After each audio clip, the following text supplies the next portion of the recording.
ഇവിടെ വരാറുണ്ടോ? മിക്കവാറും സൺഡേസ് വരാറുണ്ട്. എനിക്ക് ഇവിടുത്തെ പായസം ഭയങ്കര ഇഷ്ടാ. ഓഹോ. താനോ? ഇല്ല, ഞാൻ ഈ സമയം കാണുന്നത് തന്നെ റയറാണ്. ഇന്നിപ്പോ ബർത്ത്ഡേ ആയതുകൊണ്ടേ അമ്മയുടെ സ്ട്രിക്ട് ഓർഡർ അമ്പലത്തിൽ പൊക്കോണം. അങ്ങനെ ബർത്ത്ഡേ ആണോ? Happy birthday. ഓ താങ്ക് യു. അല്ല, കണ്ണിന് എന്ത് പറ്റിയതാ? ഇതൊരു കുരു വന്നതാ. ഇപ്പൊ ഡസ്റ്റ് തട്ടാതിരിക്കാൻ വേണ്ടിട്ട് ഡോക്ടർ കുറച്ച് ദിവസം ഇങ്ങനെ അടച്ചു വെക്കാൻ പറഞ്ഞു. ഭാവന നഗറിൽ എവിടെയാ താമസം? അവിടെ ഒരു PG ലാ. താനോ? ഞാൻ കസിലോടെയാ. പുള്ളി ഇപ്പൊ ഹൈദരാബാദ് പോയിരിക്കുക. അതുകൊണ്ട് ഇപ്പൊ ഒറ്റയ്ക്കാ. എവിടെ ഇപ്പൊ വർക്ക് ചെയ്യുന്നേ? ഞാൻ ശ്രീലക്ഷ്മി ഫിനാൻസിലാ. അവിടെ കളക്ഷനൊക്കെ ആയിട്ട്. ഓക്കെ. നാടെവിടാ? നാട് പാലക്കാട്. ഞാൻ കോഴിക്കോട്. അല്ല, കോഴിക്കോട്. ഇപ്പൊ ഇവിടെ CK ഇൻഫോ പാർക്ക് ഇല്ലേ, അവിടെ വർക്ക് ചെയ്യുന്നത്. ഒരു പ്രൊജക്ടിന്റെ ഭാഗമായിട്ട് വന്നതാ. ഓൾമോസ്റ്റ് ഡണ്ണായി. ഇനിയിപ്പോ നെക്സ്റ്റ് വീക്ക് ബാംഗ്ലൂർക്ക് പോകും.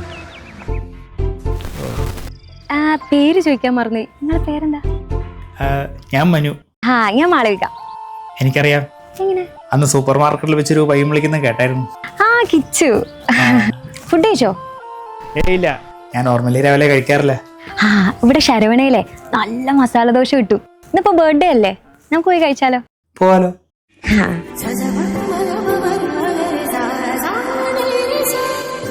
ഹലോ, എടാ നീ എന്താ പറഞ്ഞേ? എന്നെ കൊണ്ട് അവളോട് സംസാരിക്കാൻ പറ്റത്തില്ല എന്നല്ലേ? ഞാൻ സംസാരിച്ചടാ, സംസാരിക്കുകയും ചെയ്തു. ഞങ്ങൾ ഒരുമിച്ചിരുന്നു ബ്രേക്ക്ഫാസ്റ്റും കഴിച്ചു. പോയേടാ, നല്ല സൂപ്പർ തള്ളു. ഞാനേ കുറച്ച് പണിയിലാണ്, പിന്നെ വിളിക്കാം. ഹലോ.